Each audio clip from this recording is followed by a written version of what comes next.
Hello and welcome back to the Freight Flow Advisor Brief, the show where we break down the freight stories that actually affect cost, capacity, service, and overall decisions in the supply chain. Now, if you're a shipper or a carrier or a forwarder or a broker or even an operator trying to make sense of a volatile freight market, this podcast was designed for you. We like to cut through the headlines and explain what is changing and how it affects your network. Today, we're going to be talking about ocean containers and an uncomfortable development for shippers. Let's face it, rate pressure is moving from the spot market into contract rates. I recently had a conversation with Peter Tershwell, and he's one of the most experienced and respected voices in container shipping. Peter pointed me to his recent article titled "A New Paradigm in Ocean Containers." And it sharpened a question I think the market needs to take seriously. We have spent a lot of time talking about the record order book.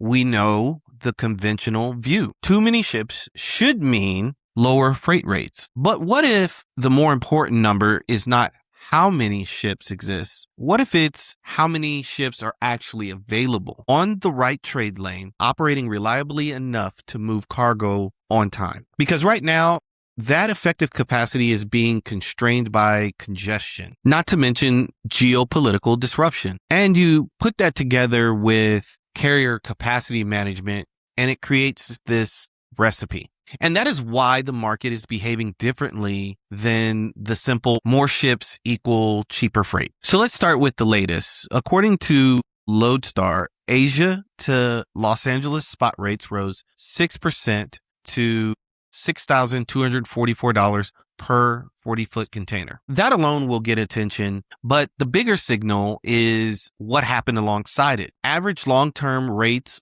on Asia to U.S. West Coast and East Coast trades were up 41% and 40% respectively. So if I were to put this in plain English, a spot rate is the price you would pay for a shipment moving now or very soon. It moves quickly with demand, available vessel space, port conditions, and carrier pricing. Conversely, a contract rate is supposed to provide more stability. A shipper commits volume, the carrier commits capacity, and a rate structure. Both sides get more predictability. Now, typically, a spot rate will move first, while contract rates move more slowly, and sometimes they do not follow spot rates at all. And that lag is important. It gives shippers time to assess whether a spike is temporary or structural. But when the spot market pressure starts to flow into contracts, the message is different. Carriers believe the disruption is durable enough to reprice longer-term commitments. And that's the simple point behind Loadstar's phrase, the, quote, rate increase fire is spreading from spot rates to contract rates. Now, my view of this after speaking with Peter is that shippers should not dismiss this as another headline-driven spike, but they should not panic and lock in everything at elevated levels. The smarter response is to understand why capacity has become tight. It's also to figure out which costs are genuinely structural and where carriers may be using uncertainty to push pricing beyond the underlying economics. Now, are you ready for the paradox here? Peter's article highlights the scale of the vessel order book. By one estimate, he cites it's about 37% of the existing global fleet. That is enormous, and it is why analysts have been warning that container shipping could face a long period of overcapacity and weak carrier earnings. This analysis is not irrational. New ships do matter. Supply eventually matters, and demand eventually matters. But in ocean freight, installed capacity is not the same thing as usable capacity. Imagine, if you will, you own a warehouse with 100 loading doors. Now, on paper, you have 100 doors, but if 15 are blocked, 10 have no labor, and 10 are reserved for emergency work. And now let's add on that another 10 are being repaired. The building does not operate like it has 100 doors. The same thing is true for a container fleet. A ship that is waiting outside of a congested port is not available for the next voyage. A vessel taking the long way around Cape of Good Hope instead of transiting through the Red Sea, takes longer to complete its rotation. A ship trapped in a geopolitical disruption cannot even reposition empty containers or return to its normal weekly stream. A sailing that gets blanked is a capacity that was marketed but never actually arrives for the customer. So yes, there may be too many ships in the global fleet, but it is possible to have a large fleet and still experience scarcity, especially on the lanes that matter the most, during the weeks that matter the most, and at the gateways where cargo actually needs to move. That is the new paradigm Peter is pointing to. Okay, so there are three forces behind this squeeze, and they reinforce one another. First, port congestion and unreliable infrastructure. Peter cited data suggesting that roughly 11% of global container ship capacity was waiting outside ports. He also cited higher vessel arrival to berth times in North Europe and schedule reliability that remained well below the pre-pandemic benchmark. That matters because container shipping is a tightly connected system. A delayed vessel not only creates a problem at one port, it misses a berth window, then misses a feeder connection, then pushes out a rail or drayage appointment, then delays an empty container availability at the next origin. So you can kind of see this ripple effect build throughout the entire freight network. Or put another way, a few days of delay can contaminate a rotation that lasts weeks. Now, former Ocean Network Express CEO Jeremy Nixon made the point very well when he said, quote, "Carriers actually do want to run their networks on time. The challenge is the port infrastructure has not really been able to keep up." That quote should land with every infrastructure policymaker, port authority, terminal investor, and shipper. Reliability is not just a service metric, it is capacity. The second force we're going to look at is one that's been more prevalent in the news, and that's the Strait of Hormuz. This situation has showed how quickly a regional security event can turn into a global freight problem.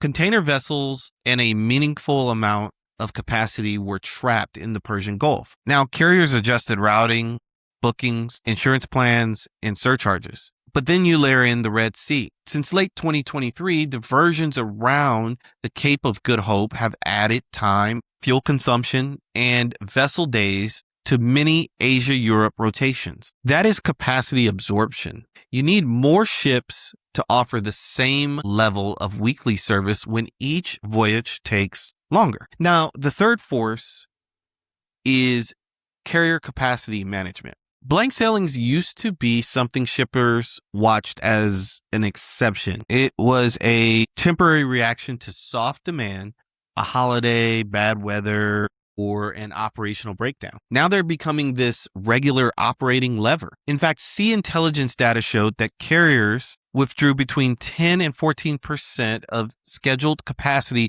across 4 major east-west trades in the first half of 2026. The Asia to U.S. East Coast lane had the highest withdrawal rate of 14%. Asia to the U.S. West Coast and Asia to North Europe were each at 11%. And Asia to the Mediterranean was at 10%. That is a meaningful share of the advertised network. Now, carriers will argue this is necessary to align supply with demand and avoid burning money operating underutilized ships. There is some truth to that argument. The business has a long history of irrational pricing and overdeployment. But for shippers, the operational reality is this: fewer dependable sailings, more uneven equipment availability, and less room for error in the supply chain. Now, I'm going to pause here because this is a perfect place to talk about freightfa.com. When rates, surcharges, and routing options change quickly, that old spreadsheet, it becomes outdated before the next procurement meeting. That's exactly why we built FreightFA. It's to help shippers, logistic teams, and decision makers turn freight complexity into clearer action.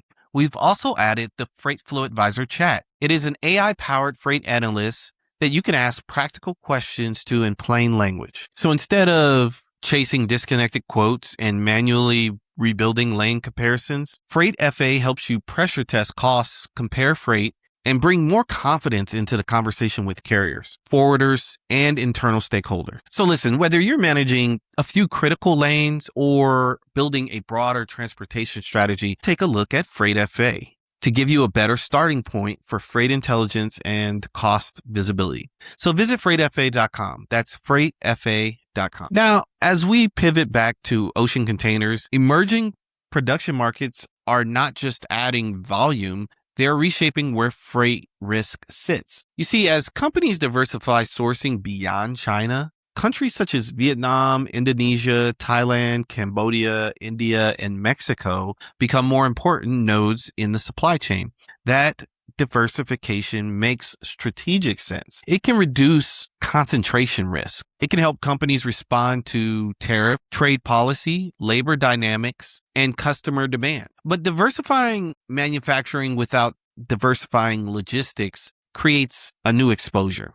Peter's article points to congestion challenges at developing Southeast Asian ports. This is where container dwell and loading delays can be material. This is not a criticism of those markets. It is a reality of rapid growth. Manufacturing investment can move faster than terminal capacity. Road access, rail links, empty container depots, customs systems, and power infrastructure. So for an executive, the takeaway is simple. A sourcing decision is now also a network design decision. The cheapest factory gate price does not always produce the lowest delivered cost.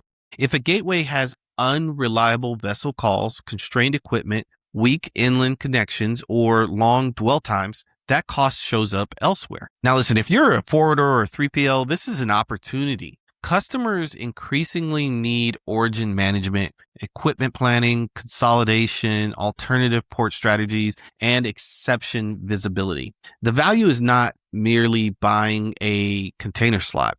The value is keeping the flow moving when the normal plan breaks. So you might ask, what should freight operators and cargo owners do with this? Well, first, you should separate rate risk from service risk. A rising ocean rate is visible. A missed sailing, late transshipment, poor equipment cycle, or delayed inland handoff can be more expensive, and it is often harder to see in time. When you evaluate a carrier or forwarder, do not only ask, what is the rate? You should ask, what is the actual scheduled performance in this lane? What happens if the vessel skips the port? Where do my empties come from? What is the fallback gateway? How are surcharges governed? Second, you should build contracts that acknowledge disruption rather than pretending it will not happen. Every significant ocean agreement should address routing changes, emergency surcharges, notice periods, force majeure, service failures, allocation treatment, and the handling of cargo already in transit. Too many contracts are written for normal conditions. And if you've been paying attention, we are not in normal times. Freight teams need them to work under abnormal conditions. So listen, here's my bottom line. The container market may still have too many ships on paper, but the freight market does not price paper capacity.